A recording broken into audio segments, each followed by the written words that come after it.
I'm Clara Me Thompson, 78, a woman, and my granddaughter expected me to smile and make peace with the sister who stole my fiancé and destroyed my life. She asked me to do this in the name of love, her love, for a man she was about to marry. She wanted a perfect day, a perfect photograph, and my broken heart was just a shadow that needed to be tidied away for the occasion. For 48 years, that shadow had been my silent companion. 48 years since I had last laid eyes on my sister, Evelyn.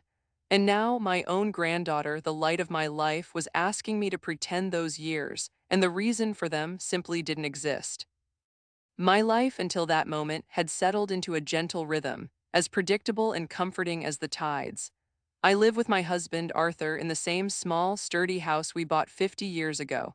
It's a house that has learned the shape of our lives, its floorboards groaning in familiar places, its windows framing the slow, patient growth of the oak tree we planted when our own son, Michael, was just a boy. Arthur is a quiet man, a man of profound kindness, whose love for me is as steady and reliable as the northern star. He is the man who found me in my wreckage and taught me that love could be a harbor, not a storm. Our son Michael gave us Lily, and Lily gave us a second spring. She was our only grandchild, and from the day she was born, she was a marvel. She had my Arthur's calm eyes, but a spirit that was all her own, bright, optimistic, and fiercely loving.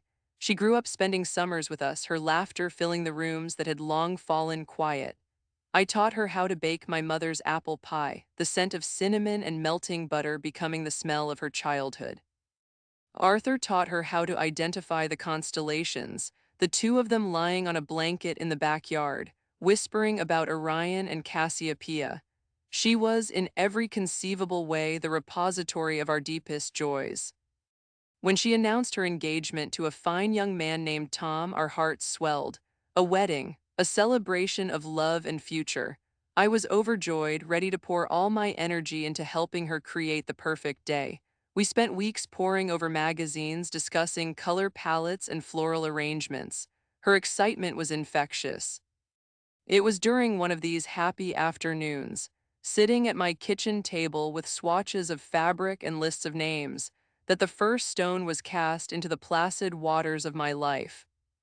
Grandma, Lily had said, her voice bubbling with a kind of nervous energy, I have something to tell you, something wonderful. I looked up from a picture of a tiered cake, smiling. What is it, darling? I've been doing some research, she began, her fingers tracing the rim of her teacup. You know, on the family tree for the wedding program, I wanted to have everyone there, I mean everyone. A small, cold knot began to form in my stomach. I knew my family's tree. I knew the one branch that had been sawed off, the one that was left to wither. Lily took a deep breath. I found her, Grandma. I found Grandaunt Evelyn. The name hung in the air between us, thick and suffocating. Evelyn. It was a name I hadn't spoken aloud in nearly half a century, a name that tasted of ash and betrayal. My sister Evelyn was 2 years my junior. Growing up, we were inseparable. I was the serious, responsible one. She was the effervescent, charming one. She could walk into a room and draw every eye while I was content to stand by the wall. I never resented her for it. I adored her. I saw her sparkle as a reflection of our shared joy. But even then, looking back, the signs were there. Little things. The way she would borrow my favorite sweater for a date and return it with a stain, offering a dazzling smile as an apology that made you feel guilty for being upset. Or the time she conveniently forgot her wallet when we were buying a birthday gift for our mother, promising to pay me back with a sincerity that was so absolute you almost believed it, even though you knew she never would. I saw it not as selfishness, but as a kind of charming helplessness, a flaw that made her more endearing. I was her protector, her confidant, her steady older sister. When I was 28, I met Richard. He was handsome, ambitious, and kind, and when he looked at me, I felt seen in a way I never had before. We fell in love quickly, a sweet and earnest love that felt like coming home. We were engaged within a year, and I was deliriously happy. I was planning my own wedding in this very town with my sister, my best friend, as my maid of honor. Evelyn was thrilled for me, or so she said. She helped me pick out my dress, she listened to me talk endlessly about the future, and she was always there with a hug and a reassuring word. She and Richard got along wonderfully. I was pleased by it.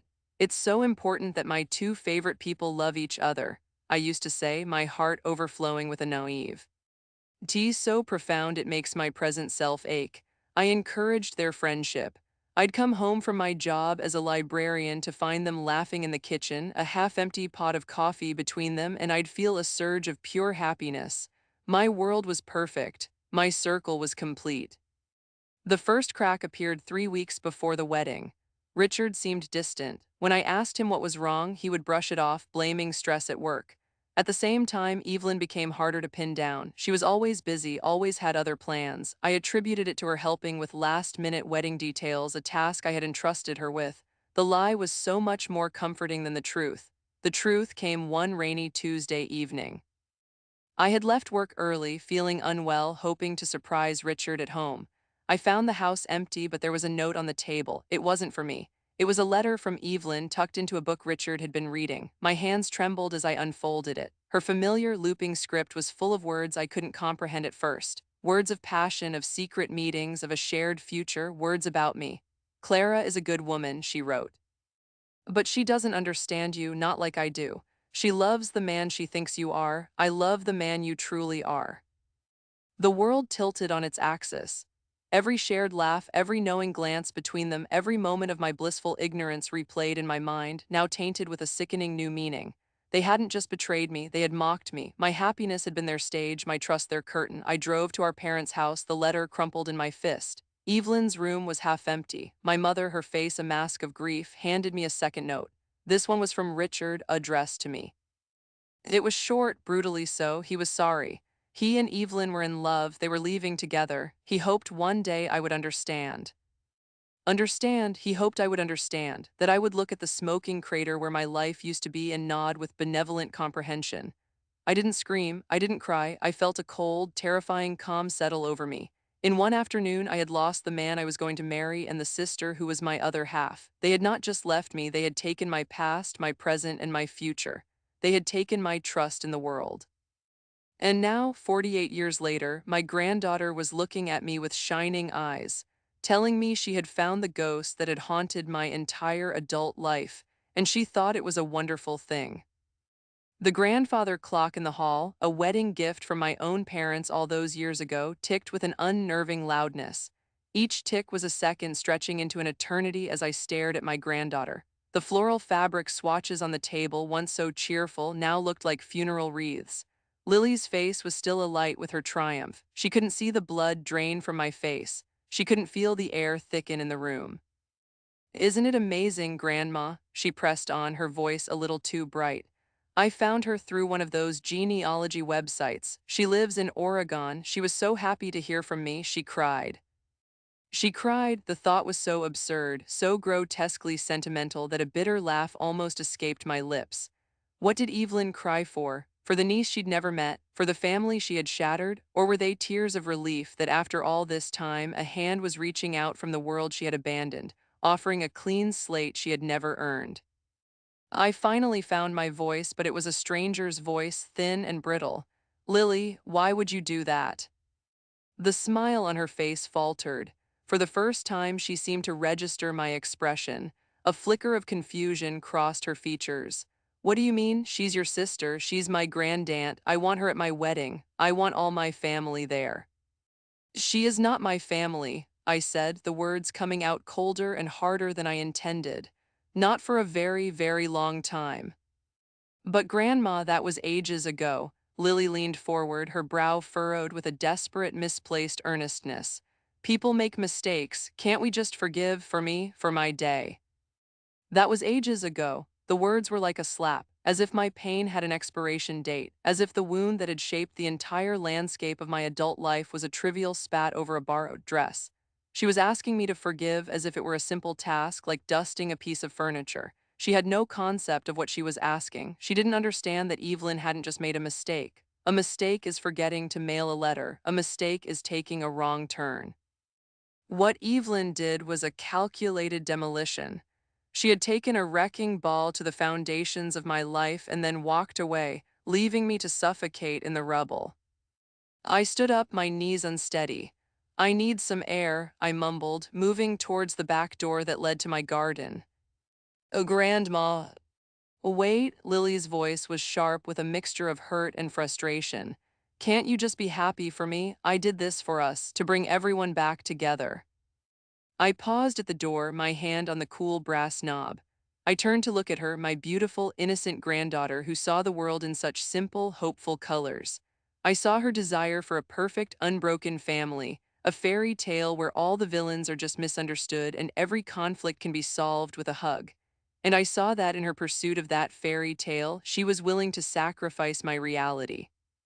Bringing everyone back together, I repeated slowly, letting the weight of the words settle. Lily, darling, did you ever stop to think that some pieces are so shattered they can't be put back together, and that maybe trying to force them is the cruelest thing you can do? Her face crumpled. So you're saying no, you don't want her there? I'm saying, I said, my voice trembling now, that you have invited a stranger to your wedding. A stranger who carved out a piece of my soul and took it with her. You did this without asking me. You did this and expected me to applaud.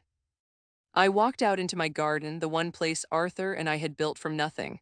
I sank onto the old wooden bench, my hands shaking. The scent of the roses, usually a comfort, was cloying. Each bloom seemed to mock me with its untroubled beauty. I could hear Lily crying inside, a sound that always tore at my heart. But this time, my own pain was a roaring ocean that drowned out everything else. She had done it. After 48 years of silence, 48 years of a carefully constructed peace, Evelyn was back. Not in person, not yet, but her name, her presence had been summoned. And she was coming not as a penitent, but as an honored guest. An honored guest at my granddaughter's wedding, where I was expected to stand beside her, smile for the camera, and pretend that the chasm between us was just a crack in the pavement. Arthur found me there 10 minutes later. He didn't say a word. He just sat down beside me, took my trembling hand in his large, warm one, and waited. He knew he didn't need the details. He saw Evelyn's ghost standing right there between me and the rose bushes. His presence was a silent affirmation, a reminder that I was not alone in my history. He was my witness. And in that moment, I needed a witness more than I needed air to breathe. The invitation wasn't just a piece of paper. It was a summons, a trial, and I was already feeling the crushing weight of the verdict. The days that followed Lily's announcement were some of the most difficult of my life. The initial shock hardened into a deep, resonant grief, a sorrow I thought I had packed away decades ago. It became clear that Lily did not view her invitation to Evelyn as a mistake to be rectified, but as a noble mission she was determined to see through. The pressure campaign began subtly. It started with a text message the next morning. Grandma, I'm sorry if I upset you. I just love you and want our family to be whole. Please think about it. Whole, that word again. As if my life with Arthur, my son Michael, and her had been incomplete, a broken thing waiting for Evelyn to fix it. I didn't reply. What could I say that I hadn't already said with the look on my face? Then came the phone calls, not just from Lily, but from my son, her father. Michael was a good man, but a peacekeeper to a fault. He hated conflict and would walk a mile over broken glass to avoid it. Mom, he said, his voice laced with the weary tone of a man caught in the middle. Lily's heartbroken. She thinks you're angry with her. I'm not angry with her, Michael, I said, my voice flat. I'm hurt, there's a difference. I know, Mom, I do, but it was a long time ago. Lily doesn't remember any of that. She just sees a grandmother and a grandaunt who don't speak. She wants to fix it. It is not her place to fix, I replied, my grip tightening on the phone. This is not a leaky faucet, Michael. This is a foundational crack. You cannot just plaster over it and pretend the house is sound. She said Evelyn was crying on the phone, he offered, as if this were a trump card. She said she's missed you all these years. Has she? I asked, a sharp edge to my voice. Has she missed me? In 48 years, Michael, there was not one letter, not one phone call, not one word. She knew where our parents lived until the day they died. She never came, she never wrote. Her silence was a choice repeated every single day for nearly 50 years. Her tears now, when it is convenient, when it costs her nothing, mean nothing to me. There was a long silence on the other end of the line. I knew I had cornered him. He sighed. Just talk to Lily, Mom, please. She's not sleeping. She's making herself sick over this. The guilt was a well-aimed arrow, and it struck true. The thought of my granddaughter, my precious Lily, suffering echoes of this was unbearable. but was my only choice to swallow my own pain to soothe hers. 2 days later, Lily appeared on my doorstep. She looked pale and her eyes were red-rimmed. My resolve wavered. I opened the door and she walked straight into my arms, sobbing. "I'm sorry, Grandma," she wept into my shoulder. "I'm so sorry, I didn't understand, I was just so excited." I held her, stroking her hair, my heart aching. For a moment I thought she had finally seen. I thought she was there to tell me she had called Evelyn back and explained. Hope, fragile and foolish, fluttered in my chest. I led her to the sofa and made her a cup of tea, the way I always did when she was upset. She held the warm mug in her hands, taking a few deep breaths. "I shouldn't have sprung it on you like that," she said. "It was insensitive." "It was," I agreed gently, "but we can move past it." She looked up at me, a hopeful light in her tear-filled eyes. "So you'll think about it, about letting her come." The fragile hope in my chest shattered. Her apology wasn't for the act itself, but for the clumsiness of her delivery. She wasn't sorry she had lit the match. She was sorry she had shown me the fire so abruptly. "Lily," I began, my voice heavy, "what do you imagine will happen? Do you think she and I will embrace by the gift table, cry together during the vows, and all will be forgiven? Do you think 48 years of silence and betrayal can be erased by champagne and a string quartet?" "No, but it's a start," she pleaded. "She's old now, Grandma, you're both old, there isn't that much time left. Don't you want to find peace before it's too late?" "I have peace," I told her, my voice rising slightly. "I found peace with Arthur. I found peace in this house, in my garden. I found it in raising my son and in loving you. My peace is a quiet, hard-won thing, Lily. It is not a noisy reunion with the person who tried to take every chance of peace away from me. The silence is my peace." "That's not peace, Grandma, that's bitterness," she retorted, her frustration boiling over. "You're holding a grudge and you're letting it ruin my wedding." The accusation hung in the air, sharp and ugly. Ruin your wedding. My pain, my history, my very identity had been reduced to an inconvenience, a stubborn stain on her perfect day. "Is that what you think this is?" I asked, my voice dropping to a whisper. "A grudge? Do you think this is about pride? Lily, she didn't just steal my fiancé. She stole my belief in goodness. She stole my sister, the person I told every secret to, looked me in the eye every day and lied. She conspired with the man I loved to destroy me, and then she vanished. This is not a grudge. It is a scar, and you are asking me to forget the wound ever happened, to pretend the scar isn't there. Worse, you are asking me to sit down and have cake with the person who holds the knife." She stood up, her face set in a mask of hurt defiance. "I can't believe you're being so selfish. This is the most important day of my life and you're making it about you. It was 50 years ago, get over it." She turned and walked out, slamming the door behind her. The teacup she had left on the coffee table rattled.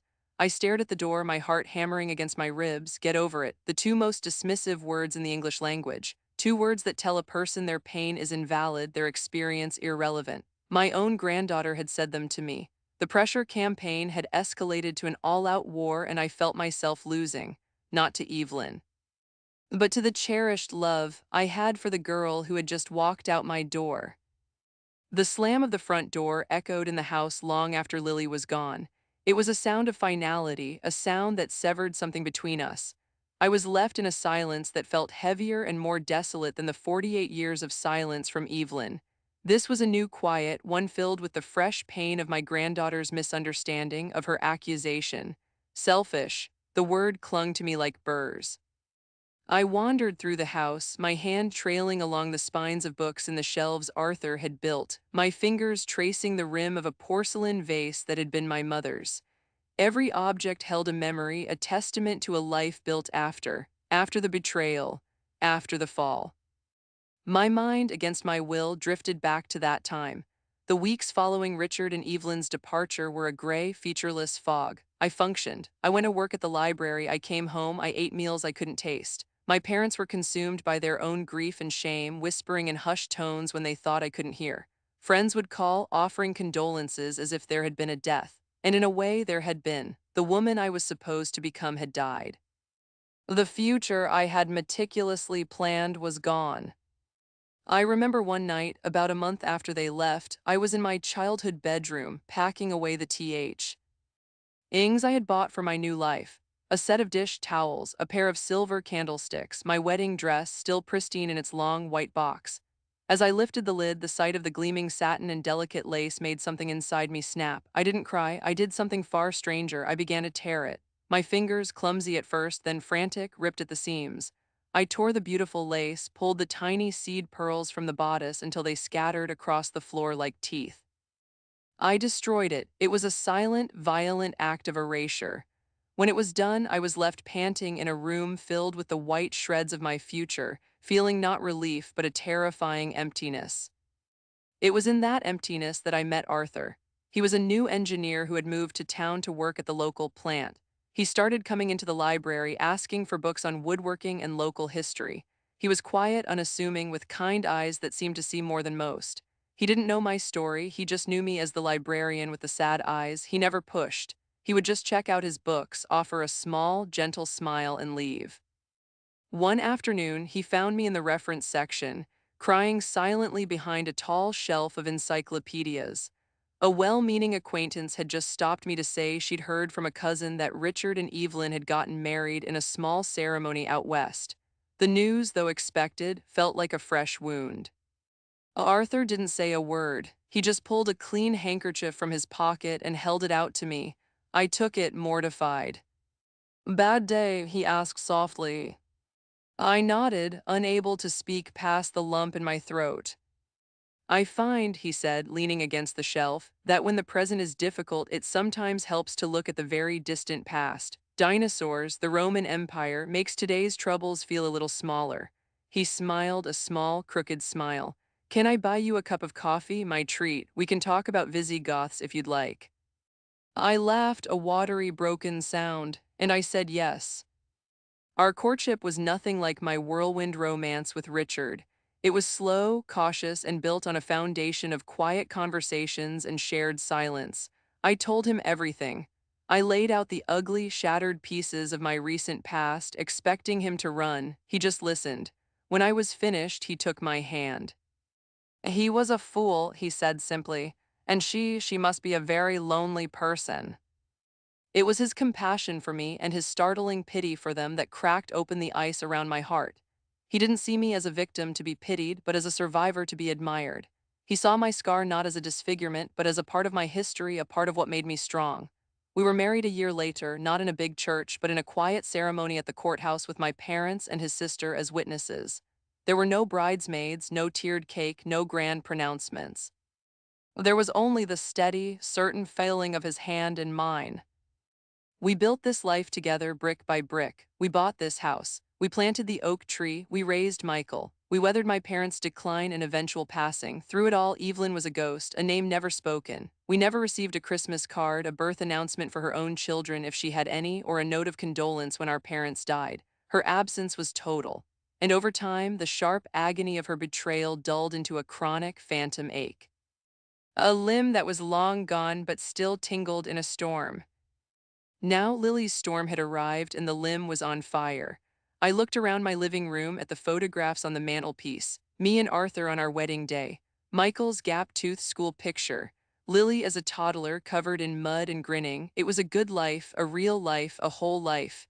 It was a life built not on forgetting the past, but on surviving it.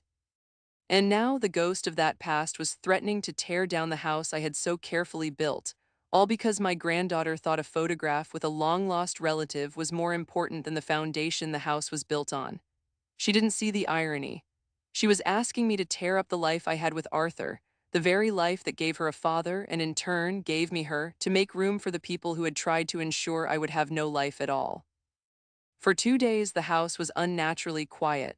Lily didn't call, I didn't reach out. A cold war had descended, and the silence was thick with unspoken accusations and hurt. I found myself unable to settle. I would pick up a book and read the same page 3 times. I would start to weed the garden and find myself staring blankly at a patch of clover. The joy had been leached from my routine. I felt adrift in my own home.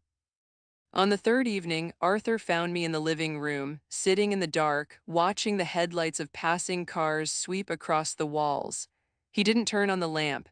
He just pulled up a footstool and sat before me, his knees almost touching mine. For a long while he just sat there, a silent, solid presence in the gloom. "You're thinking about that dress, aren't you?" he finally said, his voice a low rumble. My head snapped up. I hadn't told him about tearing my wedding dress. It was a secret shame, a moment of madness I had buried deep. How did you know?" "Your mother told me," he said gently. "A long time ago, before we were married, she was worried about you. She said you had a fire in you that could either keep you warm or burn you down. She was afraid you were choosing to burn." Tears I didn't know I had been holding back began to stream down my face. The memory, the confession of it, brought the desolation of that time rushing back. "I'm so tired, Arthur," I whispered, the words ragged. "I feel like I'm that girl again, tearing at the seams of my own life." Lily, she looks at me and she sees a bitter old woman. She doesn't understand that my silence about Evelyn was never about bitterness. It was about survival. It was how I kept the fire from consuming me. He reached out and took both of my hands in his. His palms were calloused from a lifetime of work, but his touch was infinitely gentle. "Clara, look at me." I met his gaze. In the faint light from the window, I could see the deep lines around his eyes, lines of laughter and of worry, lines he had earned by my side. "I have watched you for 50 years, he said, his voice steady and sure. "I have seen you be a wife, a mother, and a grandmother. I have seen you face illness and loss. I have seen you create beauty in your garden and kindness in this home. I have never, not for 1 second, seen a bitter woman. I see the strongest person I have ever known." The tears came faster now, but they were tears of relief, of being truly seen. "She wants me to go to the wedding and sit with Evelyn," I choked out. "She thinks it will fix things, but it feels like a betrayal of myself, of you, of this life we built." "This life," he said, squeezing my hands, "is built on truth, Clara, your truth, our truth. It is not built on pretty fictions for the sake of a photograph. Lily is young. She sees the world as she wants it to be, not as it is. She wants a story with a happy ending for everyone, but she doesn't have the right to write your ending for you." I shook my head, a fresh wave of despair washing over me. "But she's my granddaughter, Arthur, my only granddaughter. If I don't do this, I could lose her. She called me selfish." Arthur was silent for a moment. He looked past me, toward the mantelpiece where the photos of our family stood as silent witnesses. "Is it selfish to protect a wound from being torn open again?" he asked quietly. "Is it selfish to refuse to sit down at a table with someone who tried to burn your life to the ground? No, that is not selfishness. That is self-preservation. It is wisdom." He leaned in closer, his expression more intense than I had seen it in years. "Clara, your peace is not a negotiating tool. It is not something you should have to trade for someone else's comfort, not even Lily's. Your feelings are not an inconvenience. They are the truth of your life, and you have a right to honor them." "Your peace is not a negotiating tool." The words landed in my heart like an anchor in a storm. For days, I had been tossed on a sea of guilt and obligation. I felt selfish for wanting to protect myself, as if my comfort was less important than Lily's idealized vision of her wedding day. Arthur's words cut through the fog. He wasn't telling me what to do. He was giving me permission to do what I already knew I had to. He was reminding me that I was not a supporting character in my granddaughter's story. I was the protagonist of my own. A profound sense of calm settled over me. The frantic energy, the desperate need to make everyone happy drained away. It was replaced by a quiet, steely resolve. I knew what I had to do. It would be painful. It might not fix things with Lily right away, but it would be honest. It would be true to the life I had lived and the woman I had become. "Thank you, Arthur," I whispered, my voice thick with emotion. I leaned forward and rested my forehead against his. "Thank you for always seeing me." "Always," he said, his voice rumpling with his own emotion. "Now, let's get some light in here. We've sat in the dark long enough." He stood up and switched on the lamp, flooding the room with a warm, steady glow. And for the first time in days, the shadows receded. Armed with Arthur's unwavering support and a newfound clarity, I knew I couldn't let the situation fester any longer. I called Lily the next morning. My hand was steady as I dialed the number. "Hi, Grandma," she answered, her voice small and wary. "Hello, darling," I said, my tone calm and loving. "I was hoping you might have time to come over for a cup of tea this afternoon. There are some things I need to say. And I want to say them to your face." There was a pause. Is everything okay? "Everything is going to be okay," I assured her. "I'll see you at 3. "Okay," she whispered and hung up. I spent the next few hours preparing not just the tea and some of her favorite shortbread cookies, but my own heart. This wasn't going to be a battle. It was going to be a lesson. A painful one perhaps, but one given in love. When she arrived, she looked nervous, avoiding my eyes as she sat at the kitchen table. I poured the tea and sat across from her, placing my hands on the table. "Lily," I began, my voice soft but firm, "I love you more than words can say. You are the greatest joy of my later years. I need you to hear that and believe it before I say another word." As she looked up at me, her eyes glistening, she nodded. "I am so incredibly happy for you and Tom," I continued. "I want your wedding day to be the most beautiful, joyful day of your life, and I will do anything in my power to help make it so. But there is one thing I cannot do." I took a deep breath. "I cannot attend your wedding if Evelyn is there." Her face fell, the hurt was immediate and sharp. "Grandma, please." I held up a hand, gently stopping her. "Please, darling, let me finish. This is the most important part. My decision is not a punishment. It is not an ultimatum. It is not meant to ruin your day. It is a boundary. It is for me. It is for my own peace, which I have fought very hard for." I leaned forward, trying to will her to understand. "For 48 years, I have lived with the consequences of what your grandaunt did. I rebuilt my life from ashes. I was blessed to find your grandfather, and we created a world of love and safety for ourselves, for your father, and for you. That world was built on the fundamental understanding that some people, no matter how much they share your blood, cannot be a part of it. Evelyn is one of those people." The tears began to slip down her cheeks. "But why can't you just ignore her for one day? I wouldn't even seat you at the same table." "Because her presence is not the problem," I explained patiently. "It is what her presence represents. Her being there, celebrated as family, says that what she did was okay, that it was forgivable, that it was just a mistake. And it wasn't, Lily, it was a profound and deliberate cruelty. To smile at her, to be in the same room and pretend all is well would be to lie. It would be a betrayal of myself, of your grandfather, and of the entire life we have built. It would be saying that our 50 years of marriage, the very foundation of this family, was built on something less valid than the mistake she made." I reached across the table and took her hand. It was cold. "So I am giving you a choice, but it is your choice, not mine. My love for you is unconditional. If you choose to have Evelyn at your wedding, I will understand. I will be sad not to be there, but I will not be angry with you. We will celebrate with you and Tom before or after. We will have our own special day, just us. Your wedding gift will be waiting for you. My love for you will not change one bit." I paused, letting the words sink in. "But if you want me there, watching you walk down that aisle, if you want your grandfather Arthur to be there to hug you, then Evelyn cannot be. Not because we are trying to control you, but because we must be true to ourselves. We cannot celebrate your future in the shadow of someone who tried to destroy our past." Lily just stared at me, her mouth slightly agape. The anger and frustration that had fueled her for days seemed to have vanished, replaced by a look of stunned confusion. It was as if she were seeing the situation in color for the first time after a lifetime of black and white. She had seen it as a simple equation: forgive and forget equals a happy wedding. I had just presented her with a much more complex and painful truth: honoring pain equals a real family. She pulled her hand away and stood up, wrapping her arms around herself. I need to think," she stammered, her voice thick. She didn't look at me, she just turned and walked to the door. "I love you, Lily," I called after her softly. She paused at the door but didn't turn around. "I love you too, Grandma," she whispered, and then she was gone. I sat at the table for a long time, the untouched cookies and cooling tea before me. I didn't know what she would choose.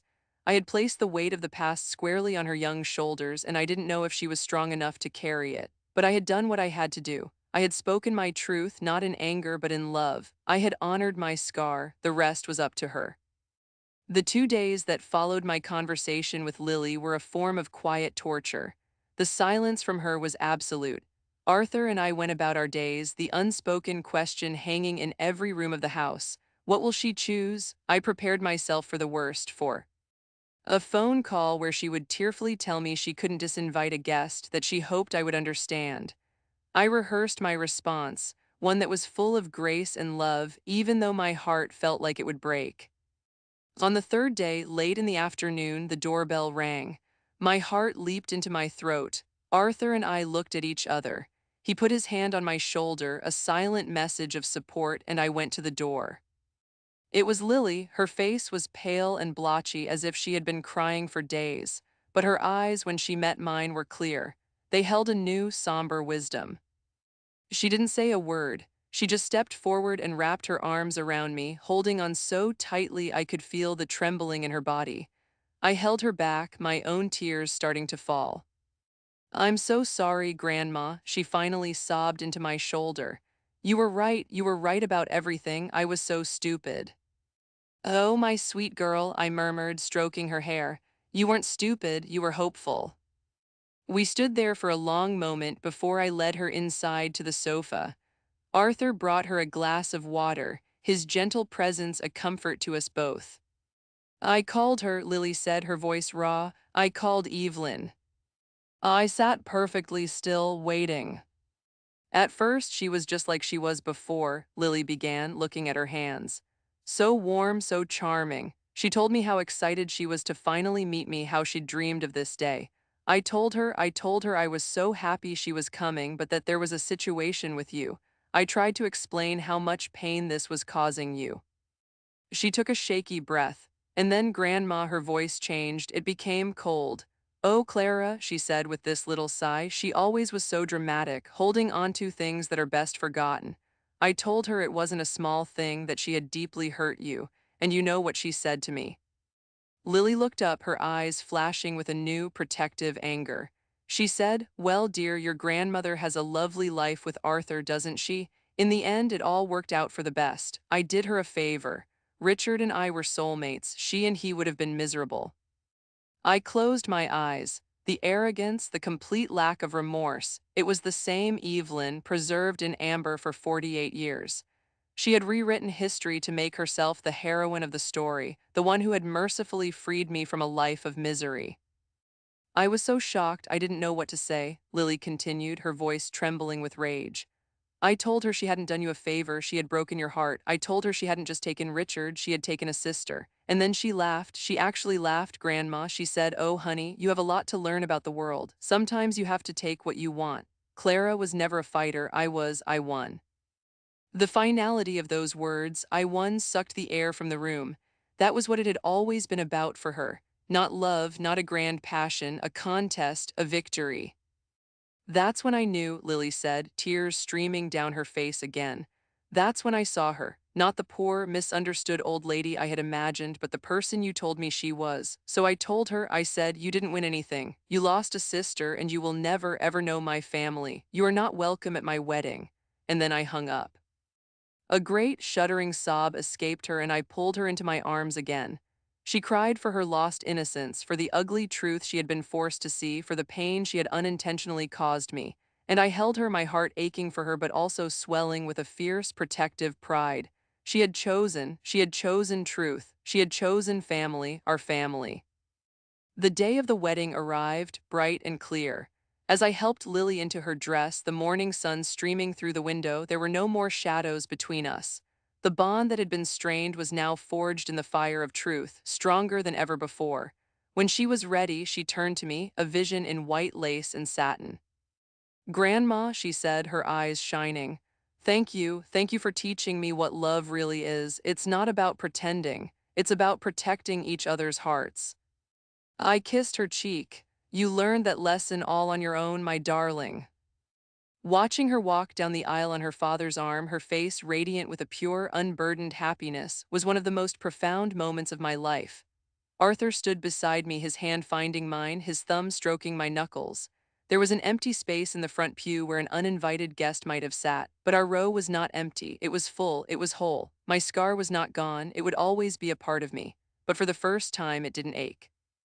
It was just a thin, silver line, a testament to a battle fought and a life reclaimed. I had not won a victory over Evelyn. I had won a victory for myself, and that was the only victory that ever mattered. For so many years, I thought peace was about forgetting. I thought healing meant pretending the wound was never there. But my granddaughter, in her youthful attempt to rewrite the past, taught me something profound. True peace isn't found in erasing our scars, but in learning to honor them. It's an understanding that our pain is a part of our story and it does not need to be hidden away for the comfort of others. Family isn't about creating a perfect picture. It's about making room for our imperfect truths, for our histories, for our pain. It's about standing together in the light, shadows, and all. Setting a boundary to protect your heart isn't an act of selfishness. It is the ultimate act of love, both for yourself and for those who truly love you back.